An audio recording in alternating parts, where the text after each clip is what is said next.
ଗୁମୁରି ଗୁମୁରି କାନ୍ଦୁଛି ରାଜା।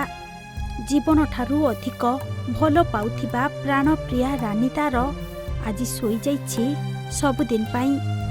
ନିସ୍ତେଜ ଦେହକୁ ତାର ଯେତେ ଡାକିଲେ ବି ସେ ଆଉ ଉଠୁନି କି ଖେଳିବାକୁ ତା ସହ ଆଉ ଦୌଡ଼ି ଆସୁନି।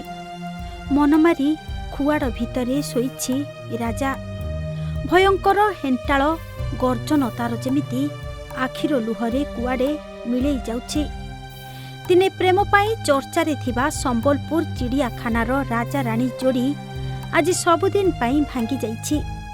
ସାଙ୍ଗ ହେଇ ଖେଳ, ଶିକାର ଆଉ ଅନ୍ତରଙ୍ଗ ମୁହୂର୍ତ୍ତ ସବୁ ସ୍ମୃତି ପାଲଟି ଯାଇଛି ମହାବଳ ବାଘ ରାଜା ପାଇଁ।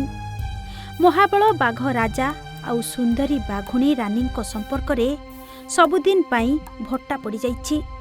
ସୂଚନା ଅନୁସାରେ ଚିକିତ୍ସାଧୀନ ଅବସ୍ଥାରେ ସମ୍ବଲପୁର ଚିଡ଼ିଆଖାନାର ମାଇ ବାଘୁଣୀ ରାନୀର ଆଜି ମୃତ୍ୟୁ ହୋଇଯାଇଛି।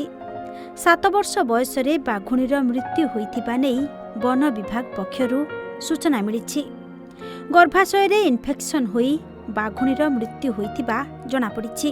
କିଛିଦିନ ପୂର୍ବରୁ ସମ୍ବଲପୁର ଚିଡ଼ିଆଖାନାରେ ଗୋଟିଏ ଖୁଆଡ଼ରେ ମଣିଷଖିଆ ବାଘ ରାଜା ସହ ରହୁଥିଲା ବାଘୁଣୀ ରାନୀ।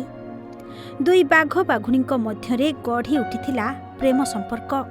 ହେଲେ ଆଜି ବାଘୁଣୀ ରାନୀର ଗର୍ଭାଶୟରେ ଇନଫେକ୍ସନ ହୋଇ ଚିକିତ୍ସାଧୀନ ଅବସ୍ଥାରେ ମୃତ୍ୟୁ ହୋଇଛି। ଏନେଇ ସୂଚନା ଦେଲେ ହୀରାକୁଦ ବନ୍ୟପ୍ରାଣୀ ଡିଭିଜନ ଡିଏଫ୍ଓ ଅଂଶୁ ପ୍ରଜ୍ଞା ଦାସ। ସମ୍ବଲପୁରରୁ ଶୁଭଶ୍ରୀ ବାରିକଙ୍କ ରିପୋର୍ଟ, ଓଡ଼ିଶା ଭାସ୍କର।